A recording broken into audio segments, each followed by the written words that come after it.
السلام علیکم۔ مزید اچھی ویڈیوز کے لیے ہمارے چینل کو سبسکرائب کریں۔ روایت ہے کہ ایک نابینا عورت ہسپتال میں اپنے بیٹے کے بیڈ کے قریب بیٹھی رو رہی تھی کہ اچانک ایک فرشتہ نمودار ہوا اور اس عورت سے پوچھا، اے خاتون، میں اللہ کی جانب سے آیا ہوں۔ اللہ چاہتا ہے کہ آپ کی کوئی ایک آرزو پوری کرے۔ اب بولو، اللہ سے کیا چاہتی ہو؟ عورت نے اپنا چہرہ فرشتے کی سمت کر کے کہا، اللہ سے چاہتی ہوں کہ میرے بیٹے کو شفا یاب کرے۔ فرشتے نے کہا، پچھتاؤ کی تو نہیں؟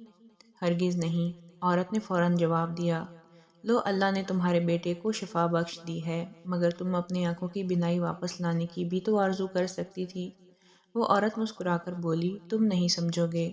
سالوں گزر گئے اور وہ بچہ بڑا ہوا۔ وہ پڑھ لکھ کر ایک کامیاب انسان بن گیا اور اس کی ماں اس کی کامیابیوں کا جشن ہر موقع پر مناتی تھی۔ اس نے شادی کر لی اور اپنی بیوی کو بہت چاہتا تھا۔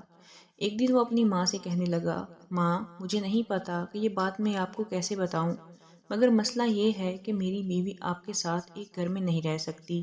میں چاہتا ہوں کہ ایک علیحدہ مکان خریدوں جس میں آپ رہ سکیں۔ ماں نے کہا، نہیں بیٹا، اس کی ضرورت نہیں، میں جا کر اپنے ہم عمروں کے ساتھ ایک گھر میں رہوں گی۔ تم فکر نہ کرو، بہت اچھی گزرے گی۔ یہ کہہ کر وہ بیٹے کے گھر سے نکل گئی اور ایک کونے میں بیٹھ کر رونے لگی۔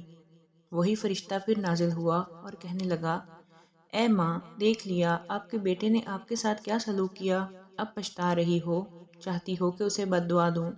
نہ میں پشیمان ہوں اور نہ اسے بد دعا دینا چاہتی ہوں۔ تم کبھی ان باتوں کو نہیں سمجھو گے، لیکن ایک مرتبہ اللہ تم پر مہربان ہو رہا ہے اور تمہاری ایک آرزو پوری کرنا چاہتا ہے۔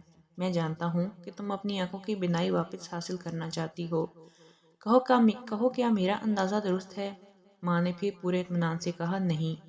فرشتے نے تعجب سے پوچھا، پھر کون سی آرزو پوری کرنا چاہتی ہو؟ میں چاہتی ہوں کہ میری بہو ایک اچھی بیوی اور ماں بن جائے تاکہ وہ میرے بیٹے کو خوش رکھ سکے، کیونکہ اب میں اس کا خیال رکھنے کے لیے اس کے پاس نہیں ہوں۔ سچ ہے، کوئی بھی رشتہ ماں کا مقابلہ کرنے کے قابل نہیں ہے۔